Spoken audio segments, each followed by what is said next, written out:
दोस्तों, मैं नरेंद्र आपका एनके अकेडमी में स्वागत करता हूं। आज हम करेंगे कंट्रोल सिस्टम के क्वेश्चन, जो कि अपना पढ़ रहे थे डीएफसीसी के अकॉर्डिंग कंट्रोल सिस्टम।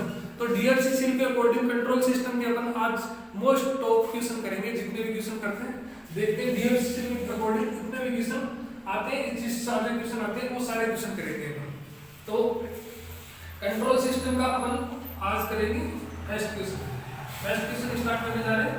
आज पहला क्वेश्चन है, इसमें दिया गया G1, G2 और G3 और इनपुट दिया गया RS और आउटपुट दिया गया CS और अपन को पूछा गया है y का मान ज्ञात कीजिए। ये इन तीनों को मिला के एक बॉक्स बना दिया गया, तो इसका मान बताना है अपन को। ये एक सीरीज में लगा हुआ है, ये सारे सीरीज में जुड़े हुए हैं। तो सीरीज में मैंने बता दिया गया था आपको, सीरीज में ही मल्टीप्लाई हो जाते हैं G1, G2 और G3। तो y बराबर हो जाएगा G1, G2, G3 और इसे ही कैस्केड कनेक्शन या सीरीज कनेक्शन कहते हैं। इसे कैस्केड और सीरीज कनेक्शन कहते हैं। इसी प्रकार से दूसरे क्वेश्चन पे चलते हैं, क्वेश्चन नंबर 2। तो इसमें अपन को एक ग्राफ दिया गया है। ये ग्राफ दिया गया है सिग्नल फ्लो ग्राफ में कितने फॉरवर्ड पाथ है। तो सिग्नल फ्लो में कितने ग्राफ है, तो इसमें एक तो इनपुट से आउटपुट की तरफ जाने वाला रास्ते, एक तो इधर से, एक तो ए से जाके x2 तक चले जा सकते हैं और एक जा सकते हैं b से, और c वाला ये तो ऑपोजिट साइड में जा रहा है, तो ये नहीं है। तो कितना हो गया 1 और 2, तो टोटल फॉरवर्ड पाथ कितने हैं 2। इसका राइट आंसर हो जाएगा 2। नेक्स्ट चलते हैं तीसरे नंबर के क्वेश्चन पे।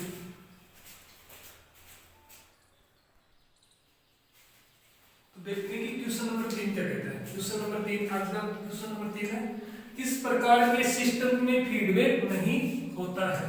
किस प्रकार के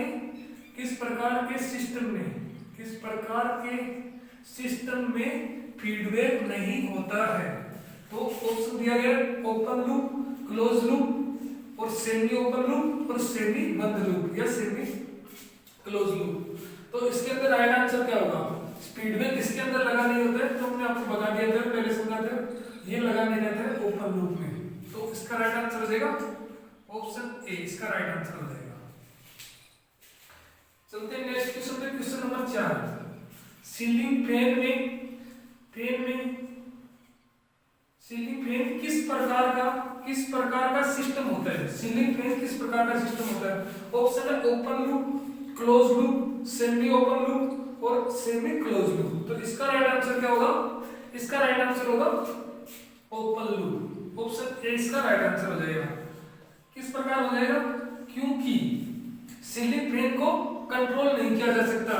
अगर मतलब अपन को रिक्वायरमेंट जितनी है, मतलब रिक्वायर्ड अपन को आउटपुट नहीं मिलता, वो तो अपने हिसाब से जैसे स्विच ऑन किया तो इनपुट मिल गया, तो आउटपुट तो देगा ही देगा। तो इसी प्रकार से ये अपन ने समझ लिया पहले ही, ये ओपन लूप के अंदर आता है। अब चलेंगे नेक्स्ट क्वेश्चन पे। अपना नेक्स्ट क्वेश्चन है क्वेश्चन नंबर 5। क्वेश्चन नंबर 5 दिए गए ट्रांसफर फंक्शन में कितने पोल है। दिए गए ट्रांसफर फंक्शन में कितने पोल है, ये दिया गया है CS/RS बराबर 1/s² s+1 s+2। इसके अंदर पोल बताने की, पोल कितने हैं। तो यहां से देख लो 2 पोल, तो ये हो गए 3 4, तो इसके अंदर टोटल कितने पोल है, टोटल पोल है 4। इसका राइट आंसर हो जाएगा। इसी प्रकार क्वेश्चन नंबर नेक्स्ट क्वेश्चन पे चलते हैं, क्वेश्चन नंबर 6। किस प्रकार के सिस्टम में फीडबैक जरूरी होता है, मतलब किस प्रकार के सिस्टम में फीडबैक लगा होता है। तो आपको पता होगा वो लगा रहता है क्लोज लूप के अंदर। ऑप्शन बी इसका राइट आंसर हो जाएगा, ऑप्शन बी क्लोज लूप के अंदर। नेक्स्ट चलते हैं नेक्स्ट क्वेश्चन पे। नेक्स्ट क्वेश्चन है क्वेश्चन नंबर 7। क्वेश्चन नंबर 7 क्या कहता है। तो क्वेश्चन नंबर 7 दिया गया है, RS दिया गया है और CS और बीच में GH लगा और HS लगा हुआ है। तो अपन को पूछा गया, इसमें डायग्राम से पूछा है कि CS/RS यानी ट्रांसफर फंक्शन बताना है। CS/RS क्या होगा। तो CS/RS हमने सिखा रखा है, ये क्या होगा, ये होता है जैसे कि अपन को पूछा CS/RS तो बराबर ये हो जाएगा, ऊपर पे क्या है GS मतलब फॉरवर्ड पाथ का, और नीचे में 1 लिखना है। बाद में माइनस का निशान है, तो इसलिए यहाँ पे आएगा प्लस GS और HS। ये अपना राइट आंसर है।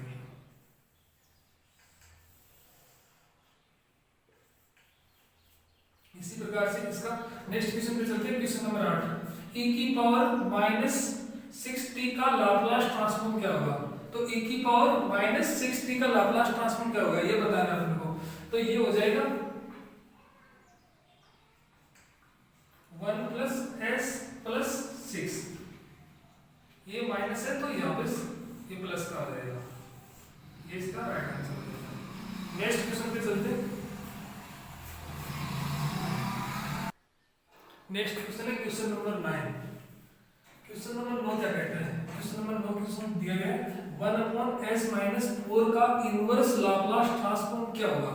तो इनवर्स हमने सीखा रखा है e की पावर, ये हो जाएगा e की पावर, ये माइनस है तो ये प्लस का 4t, ये इसका राइट आंसर हो जाएगा। नेक्स्ट क्वेश्चन चलते हैं question number 10। Unit step function के लिए लाप्लास ट्रांसफॉर्म क्या होगा? यूनिट स्टेप के लिए अपन को बताना है, तो यूनिट स्टेप को हमने सीखा रखा है, इसका राइट आंसर हो जाएगा 1/s, 1/s इसका राइट आंसर है। नेक्स्ट क्वेश्चन पे चलते हैं। अपन को दिया गया है question number 11। Next question number 11 है, क्या कह रहा है? इसमें ट्रांसफर फंक्शन दिया गया है, ट्रांसफर फंक्शन डायग्राम दिख रहा होगा, इसमें अपना RS दिया गया, G1 दिया गया, G2 दिया गया और CS दिया गया और फीडबैक लगा है HS। तो अपन को पूछा CS/RS क्या होगा? तो CS/RS हमने सीखा है, CS/RS क्या होगा? ये तो ऊपर में लिखते हैं जो कि फॉरवर्ड पाथ है, यहाँ से इनपुट से आउटपुट की तरफ जाने के रास्ते, ये है G1 और G2 हो जाएगा, नीचे हो जाएगा 1 हो जाएगा। अब यहाँ पर प्लस आएगा माइनस आएगा, ये डिसाइड करेगा। तो यहाँ पे प्लस है तो इसका ऑपोजिट आएगा माइनस, ये माइनस आ जाएगा और यहाँ पे आ जाएगा G1 G2 और HS, ये इसका राइट आंसर हो जाएगा।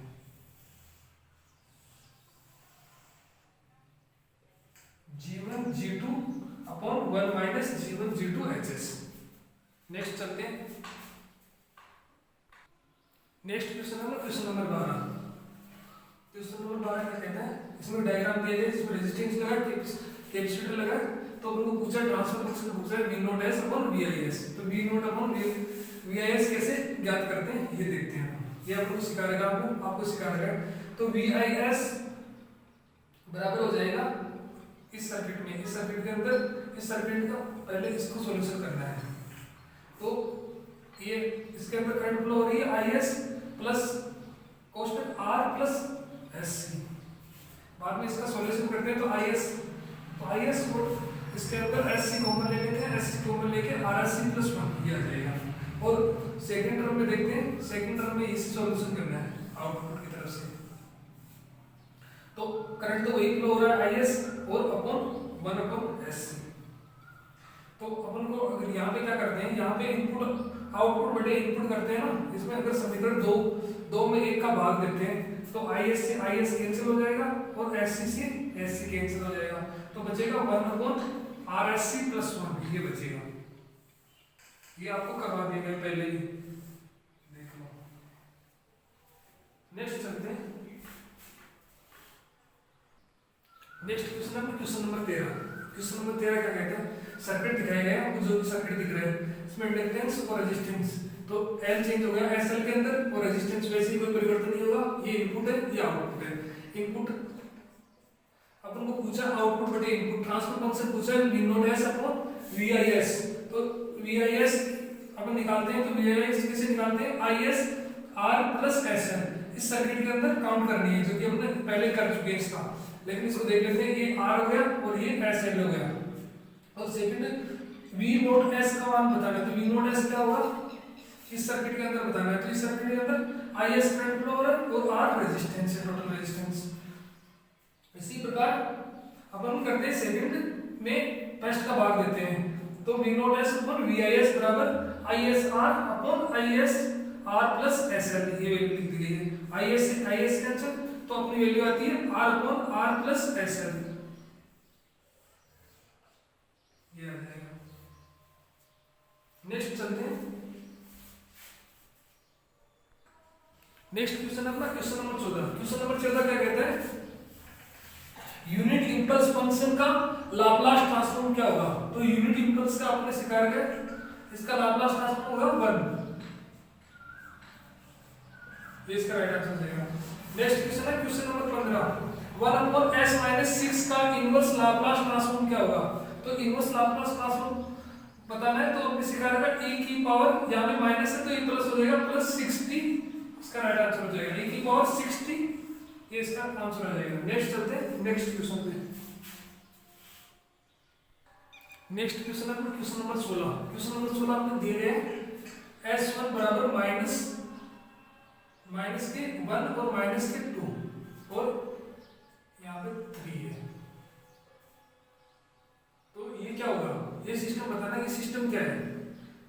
माइनस के 3 मान लो, माइनस के 3 है तो ये क्या होगा? ये सिस्टम क्या होगा? माइनस के दिए गए तीनों तो हमने आपको बता रखा है, और यहाँ पे h2 दे रखे हैं, h2 दे रखा है -6 -4 और प्लस के 7, और h3 में दे रखा है -2 और माइनस के J3 और माइनस के J2 प्लस J3।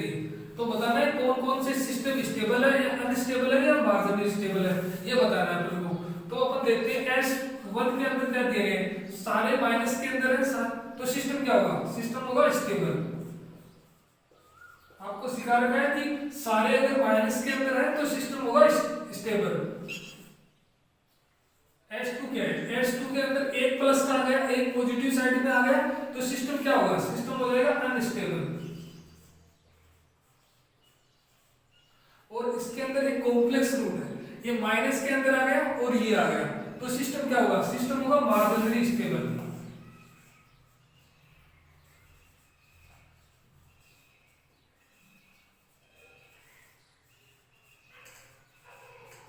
सिस्टम होगा S3 होगा मार्जिनली स्टेबल। नेक्स्ट चलते हैं नेक्स्ट क्वेश्चन पे। जैसे नेक्स्ट क्वेश्चन है क्वेश्चन नंबर 17। क्वेश्चन दिखाई दे रहा है आपको, इसके अंदर आपको बताना है, इस डायग्राम के अंदर CS/RS बताना है। तो CS/RS क्या होगा?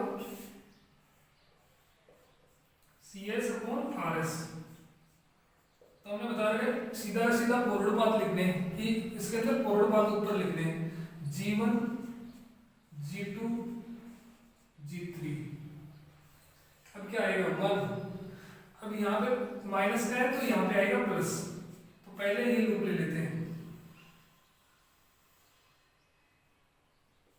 ये ले लेते हैं। तो इसके अंदर क्या है? G1 G2 और H1, G1 G2 और H1।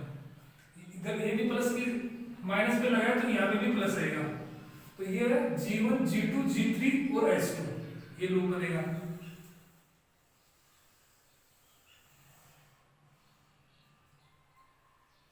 G1 G2 G3 और H2, ये इसका राइट आंसर हो जाएगा। G1 G2 G3 upon 1 plus G1 G2 H1 plus G1 G2 G3 H2, इसका राइट आंसर हो जाएगा। नेक्स्ट चलते हैं क्वेश्चन नंबर 18। क्वेश्चन नंबर 18 क्या कहते हैं? e की पावर -2t का लाप्लास ट्रांसफॉर्म लिखिए, तो इसका आंसर आ जाएगा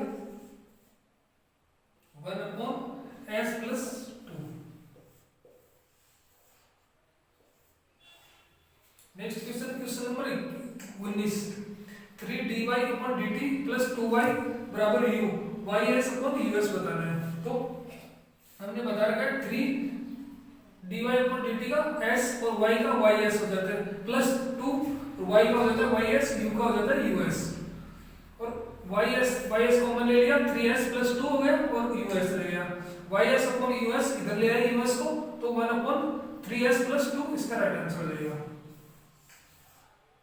ys/us का मान आ जाएगा 1/3s प्लस 2। नेक्स्ट चलते हैं नेक्स्ट क्वेश्चन पे। Question number 20।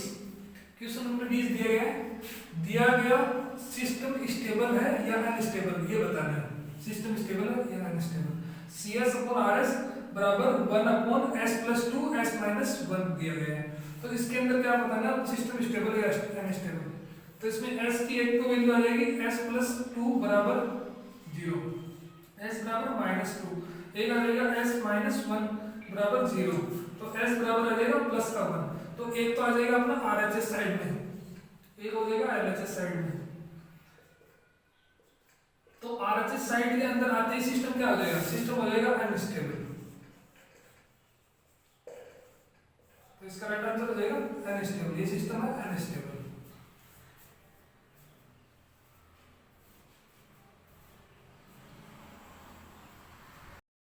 देखते हैं क्वेश्चन नंबर 21, देखते हैं क्वेश्चन नंबर 21 क्या कहता है।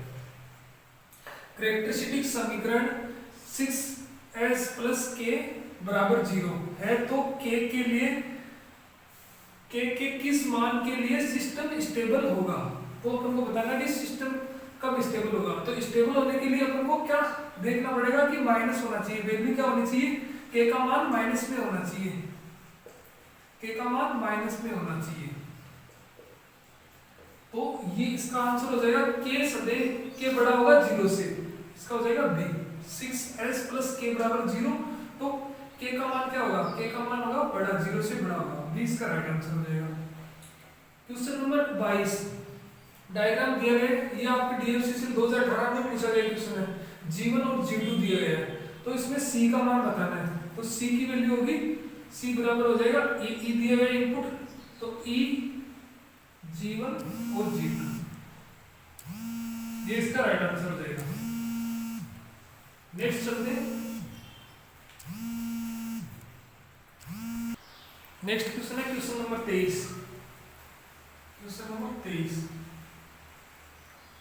निम्न में कौन सा फीडबैक है, इसमें बताना है कि कौन सा फीडबैक लगा हुआ है। ये फीडबैक लगा हुआ है, तो ये माइनस का निशान है, तो ये फीडबैक है नेगेटिव फीडबैक, राइट आंसर हो जाएगा नेगेटिव फीडबैक।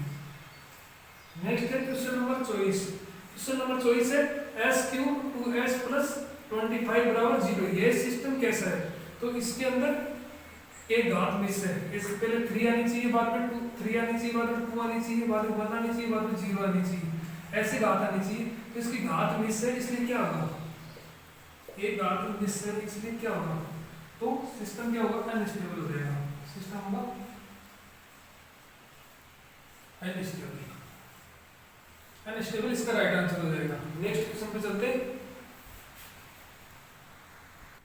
नेक्स्ट क्वेश्चन है क्वेश्चन नंबर 25, dy ft का लाप्लास ट्रांसफॉर्म क्या होगा। तो dy अपॉन dt का होता है s, एक s हो जाता है, और ft का हो जाता है fs, तो s fs इसका राइट आंसर हो जाएगा।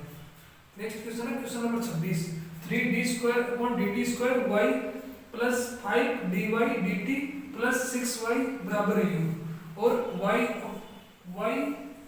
s अपॉन us की वैल्यू पूछी है। तो y s upon us transfer function बताना है इसका, तो इसमें हो जाएगा 3 का 3 रह जाएगा, d square upon dt square का हो जाएगा s स्क्वायर, y का हो जाएगा ys, और 5 का 5, और d अपॉन dt का हो जाएगा s, और y का हो जाएगा ys, प्लस 6 का 6, और y का हो जाएगा ys, u का हो जाता है us। तो ys कॉमन लेके इसको इधर ले आएंगे, तो ये ys अपॉन us हो जाएगा 1 upon 3s square plus 5s plus 6, ये इसका आंसर हो जाएगा। ये सारे क्वेश्चन आपको करवा दिए गए हैं। नेक्स्ट क्वेश्चन चलते हैं, क्वेश्चन नंबर 27। क्वेश्चन नंबर 27 में दिए गए डायग्राम दिए गए, एक ग्राफ दिया गया सिग्नल फ्लो ग्राफ। तो इसके अंदर बताना है कि कितने फॉरवर्ड पाथ है। तो फॉरवर्ड पाथ या इनपुट से आउटपुट तक जाने का रास्ता, एक रास्ता तो ये है, एक इधर से जाके 2, और एक आपका इधर से जाके इधर से हो गए इधर से जा सकते 3।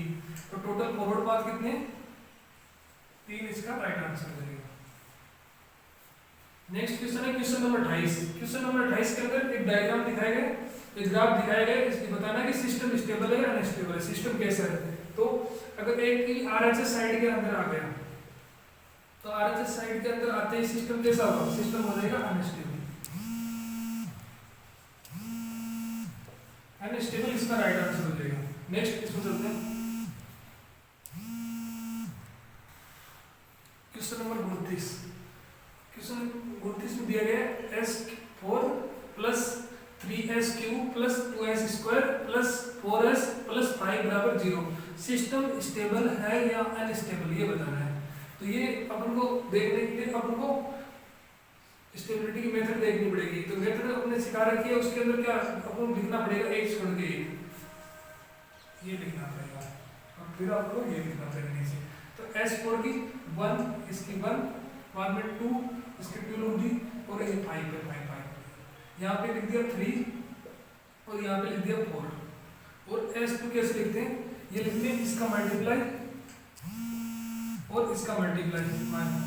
तो 4 × 1 4 माइनस 2/3 5, ये 5 आ गया, इसका मल्टीप्लाई इससे करेंगे तो ये आ जाएगा 5।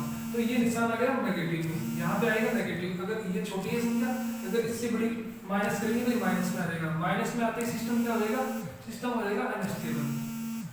क्योंकि अगर चिन्ह चेंज होते हैं, मैंने क्या सिखा रखा है, चिन्ह चेंज होते ही सिस्टम क्या हो जाएगा, अनस्टेबल हो जाएगा। Question number 30, sine omega naught T का लाप्लास ट्रांसफॉर्म क्या होगा। साइन ओमेगा नॉट टी का लाप्लास ट्रांसफॉर्म क्या होगा। तो साइन ओमेगा नॉट टी का लाप्लास ट्रांसफॉर्म होगा omega naught upon S square plus omega naught square. इसका राइट आंसर हो जाएगा। नेक्स्ट क्वेश्चन पे चलते हैं।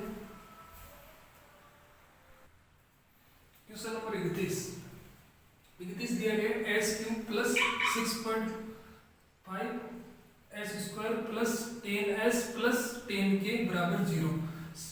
स्टेबल होने के लिए k का मान क्या होगा, स्टेबल होने के लिए k का मान बताना है। तो वही मेथड से अपन को ज्ञात करना पड़ेगा। पहले तो वैल्यू ज्ञात करनी पड़ेगी k की। तो s क्यूब लिख दिया, s2 s1 और s3। तो 1 लिख दिया, इसे एक छोड़ के एक लिखते हैं,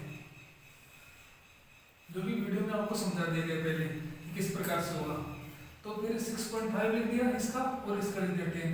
फिर इससे इसका मल्टीप्लाई, तो इससे मल्टीप्लाई करेंगे तो 65 आ जाएगा और ये आ जाएगा 1 से मल्टीप्लाई करेंगे तो 10 के आ जाएगा। तो ये माइनस करेंगे तो ये आ जाएगा और ये 10 के यहाँ पे आ जाएगा। तो फिर तो यहाँ से पता लग रहा है कि k की वैल्यू 0 से तो बड़ी होगी।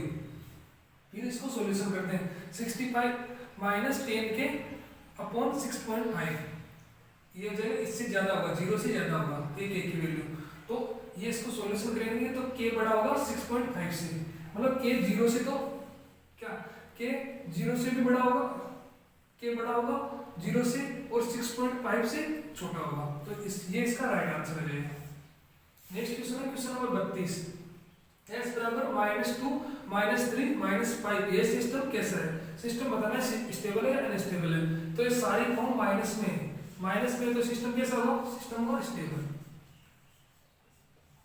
अगर सारे अगर माइनस की RHS साइड इस साइड में आ रहे हैं, सारे इस साइड में आते हैं तो सिस्टम क्या होता है, स्टेबल।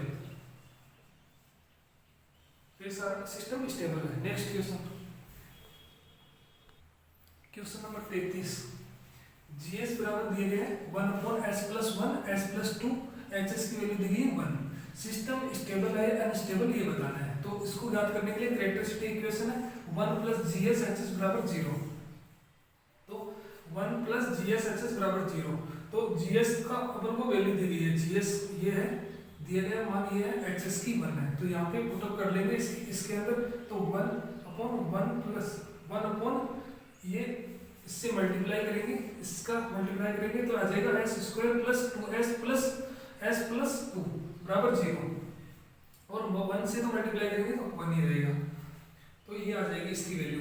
फिर इसका इससे ये एलसीएम लेके ये मल्टीपल सॉल्यूशन करेंगे तो ये आ जाएगा।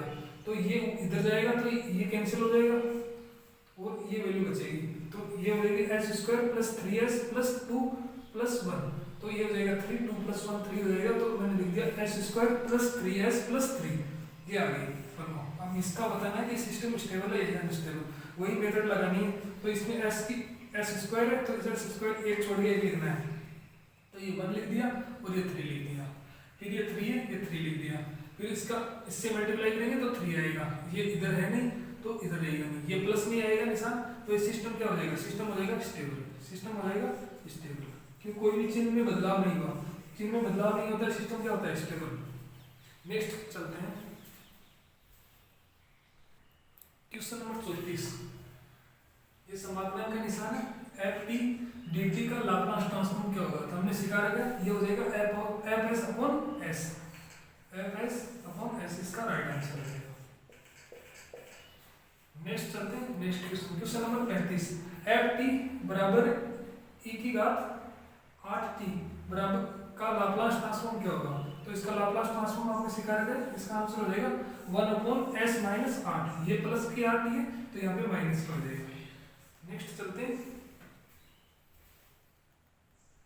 क्वेश्चन नंबर 36 है, फोर्स वोल्टेज एनालॉजी में मास को किस इलेक्ट्रिकल क्वांटिटी में प्रदर्शित करते हैं, फोर्स वोल्टेज एनालॉजी में मास को किस इलेक्ट्रिकल क्वांटिटी में प्रदर्शित करते हैं, तो इसका राइट आंसर हो जाएगा इंडक्टेंस, हमने आपको सिखा रखा है एल, इसका राइट आंसर हो जाएगा। नेक्स्ट क्वेश्चन है question number 37, s 4 plus 2s square plus 4s plus 25 बराबर 0 सिस्टम कैसा होगा, सिस्टम स्टेबल है या अनस्टेबल बताना है, तो इसके अंदर घात मिस है, इसके अंदर s की क्यूब मिस है, तो ये सिस्टम क्या होगा, सिस्टम हो जाएगा अनस्टेबल, सिस्टम हो जाएगा अनस्टेबल। नेक्स्ट चलते हैं नेक्स्ट क्वेश्चन है क्वेश्चन नंबर 38, क्वेश्चन नंबर 38 में ये डायग्राम दिखाए गए जिसमें जीएस जी2 और सीएस दिखाए गए, इसमें इनपुट आरएस है और आउटपुट सीएस है और फीडबैक लगा एक्स, तो इसमें कैरेक्टरिस्टिक ट्रांसफर फंक्शन लिखना है सीएस अपॉन आरएस, आउटपुट बटे इनपुट, तो इसका एक फॉरवर्ड पाथ है, सीधा सीधा लिखना जी1 जी2 लिखना है ऊपर तो, और 1 यहाँ पे प्लस है तो यहाँ पे माइनस आ गया, और इसका लूप का लिखना है, तो लूप के अंदर जी1 और एक्स है, ये हमने सीखा रखा है, तो ये हो जाएगा G1 g2 upon 1 minus g1 x, ये इसका राइट आंसर हो जाएगा।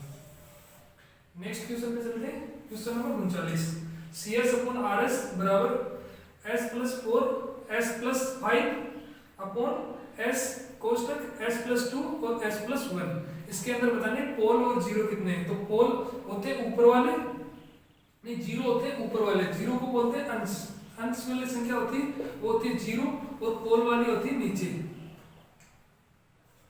जिसको दर्शाते हैं एक्स से, तो इसके अंदर पोल तो हो गए, पोल तो हो गए 1 2 3, 3 तो हो गए पोल, और जीरो कितने हो गए 1 और 2, 2 हो गए जीरो। नेक्स्ट चलते हैं नेक्स्ट क्वेश्चन पे, क्वेश्चन नंबर 40, ये आज का लास्ट क्वेश्चन है, तो 2s cube plus 4s square plus s plus 5 system stable है अनस्टेबल बताना है, तो वही मेथड लगानी है इसकी ज्ञात करने के लिए जो हमने सिखा रखी है, एस क्यूब की बतानी है, एक छोड़ के एक लिखना है, एक छोड़ के एक लिखनी है, तो इसका लिख दिया 2 और इसके अंदर मल्टीप्लाई है 1, तो ये 1 लिख दिया, 2 और 1 लिख दिया, यहाँ पे 4 है यहाँ पे 5 है, तो यहाँ पे 4 लिख दिया यहाँ पे 5 लिख दिया, तो पहले इसका इससे मल्टीप्लाई फिर इसका इससे मल्टीप्लाई, तो 4 को 1 से मल्टीप्लाई करेंगे तो 4 आ जाएगा, 5 को 2 से मल्टीप्लाई करेंगे तो 10 आ जाएगा, तो ये संख्या आ जाएगी माइनस में, माइनस में आते ही आपको सॉल्यूशन करना नहीं है क्योंकि चिन्ह चेंज हो गए, चिन्ह चेंज होते ही सिस्टम क्या हो जाएगा, सिस्टम हो जाएगा अनस्टेबल, चिन्ह चेंज होते ही सिस्टम हो जाएगा अनस्टेबल। थैंक यू दोस्तों, हमने आपको कंट्रोल सिस्टम के सारे क्वेश्चन करवा दिए हैं, जितने भी क्वेश्चन आते हैं डीएफसीसीएल के एग्जाम में पूछे जाते हैं वो सारे क्वेश्चन हमने करवा दिए हैं।